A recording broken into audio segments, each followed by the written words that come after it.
వచ్చినప్పుడు నిటారుగా నిలబడి కొట్లాడే కాకతీయ యూనివర్సిటీ ఈ ప్రాంతానికి ప్రాతినిధ్యం వహిస్తున్నది. ఆనాటి తెలంగాణ ఉద్యమంలో ఉమ్మడి వరంగల్ జిల్లా కాకతీయ ఉస్మానియా యూనివర్సిటీలు ఆనాడు తెలంగాణ ఉద్యమంలో తెలంగాణ ప్రజలు 4 కోట్ల మంది తరఫున నిలబడి కొట్లాడి. అందుకే ఈ వరంగల్ అంటే నాకు ప్రత్యేకమైన అభిమానం. ప్రజా సమస్యల మీద స్పందించే నైజమే కాదు, ప్రజా సమస్యల కోసం ప్రాణ త్యాగాలు చేసిన ప్రాంతం వరంగల్ ప్రాంతం. అందుకే ఈ వరంగల్ అభివృద్ధి కోసం ఆనాడు పార్లమెంట్ ఎన్నికల సందర్భంగా కడియం కావ్య గారిని గెలిపించండి, మీ వరంగల్కు ఎయిర్పోర్టు తీసుకొస్తానని ఆ రోజు మాట చెప్పిన ఈనాడు ఈ వరంగల్కి ఎయిర్పోర్టును సాధించి మీ ముందు నిలబడ్డా. ఇదే కాదు, రైల్వే కోచ్ ఫ్యాక్టరీ కావచ్చు, లేకపోతే అండర్ గ్రౌండ్ డ్రైనేజ్ కావచ్చు, వరంగల్ ఔటర్ రింగ్ రోడ్డు కావచ్చు, అభివృద్ధి పనుల కోసం కాళోజీ కళాక్షేత్రాన్ని పూర్తి చేస్తామని ఆనాడు చెప్పినాం. వరంగల్ ఔటర్ రింగ్ రోడ్డును నిర్మిస్తామని చెప్పినాం. ఇవాళ ఈ అన్ని కార్యక్రమాలను పూర్తి చేయడానికి వరంగల్ నగరానికి 6,500 కోట్ల రూపాయలు మంజూరు చేసి ఈ వరంగల్ నగరాన్ని హైదరాబాదు నగరంతో పోటీ పడే విధంగా వరంగల్ని అభివృద్ధి చేయాలని ఈరోజు మన ప్రభుత్వం ప్రయత్నం చేస్తున్నది. మిత్రులారా, ఇవాళ ఆలోచన చేయండి మీరందరూ.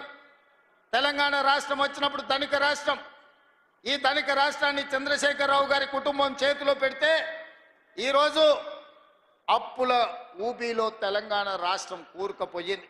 ఆనాడు నెలకు 500 కోట్ల రూపాయలు అసలు మిత్తి కట్టే అప్పు ఉంటే ఈనాడు ప్రతి నెల అసలుకే 6,500 కోట్ల రూపాయలు ప్రతి నెల కట్టాల్సిన పరిస్థితి వచ్చింది. 10 ఏళ్లలో ఈరోజు దాదాపుగా 8 లక్షల కోట్ల రూపాయలు, 7 లక్షల కోట్ల రూపాయలు బ్యాంకుల్లో అప్పు తెస్తే 40,000 కోట్ల రూపాయలు కాంట్రాక్టర్లకు బకాయిలు పెట్టిండు. ఇవాళ సింగరేణికి బకాయిలు పెట్టిండు. విద్యుత్ శాఖ డిపార్ట్మెంట్కు ఉచిత కరెంటు పేరు మీద రైతులకు ఉచిత కరెంట్ ఇచ్చినా అని విద్యుత్ శాఖకు బకాయిలు పెట్టిండు. నిన్నగాక మొన్న బ్యాంకుల్లో తెచ్చిన అప్పులే కాదు, ఆయన పెట్టిపోయిన బకాయిలను లెక్కేస్తే 8,29,000 కోట్ల రూపాయల లెక్క తేలింది. మిత్రులారా, ఈ 8,29,000 కోట్లలో మా నెత్తి మీద కత్తి పెట్టి ఈరోజు బ్యాంకులు వసూళ్లు చేస్తే అసలు మిత్తి 1,53,000 కోట్ల రూపాయలు ఈరోజు బ్యాంకులకు చెల్లించాల్సి వచ్చింది. నిన్న శాసనసభ సాక్షిగా ఈ వివరాలన్నీ నేను చెప్పిన.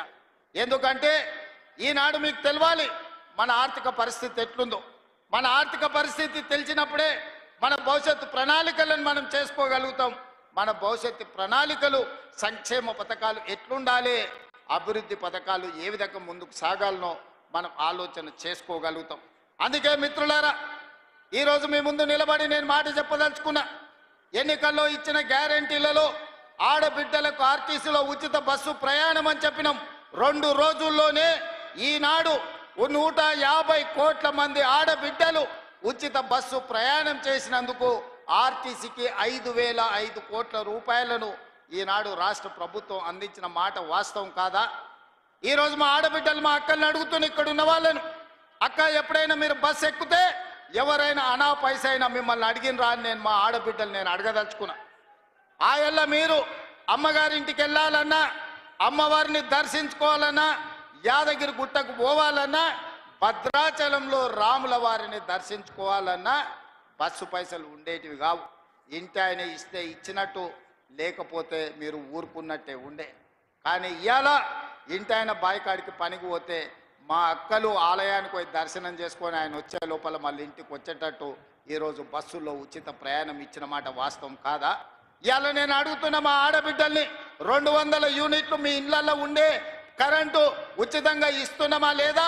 ఇవాళ తెలంగాణ రాష్ట్ర ప్రజలకు నేను చెప్పదలుచుకున్నా, 200 యూనిట్లు ఉచిత కరెంటు పేదవాళ్లకు, 50 లక్షల కుటుంబాలకు ఈనాడు తెలంగాణ రాష్ట్ర ప్రభుత్వం పేదవాళ్లకు అందుబాటులోకి తీసుకొచ్చిన మాట వాస్తవం కాదా?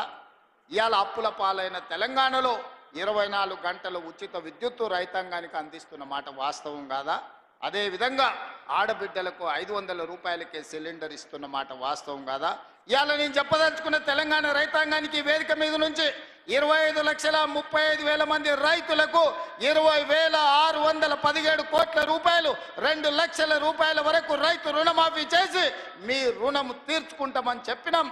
ఈనాడు మీ రైతు రుణాలను మాఫీ చేసి ఈ రైతు రుణాల మాఫీ కాదు, ఆనాడు రైతు బంధు ఎన్నికల కోడును అడ్డం పెట్టి కేసీఆర్ ఎగ్గొట్టిపోతే 7,625 కోట్ల రూపాయలు ప్రభుత్వం ఏర్పడిన ఎంబడే రైతు భరోసా పథకం ద్వారా మీ ఖాతాలలో నిధులేసిన మాట వాస్తవం కాదా? ఈ రకంగా చెప్పుకుంటూ పోతే తెలంగాణ ఉద్యమంలో ఉన్న నిరుద్యోగ యువకులకు 57,924 ప్రభుత్వ ఉద్యోగాలను మొదటి 10 నెలల్లోనే నియామకాలు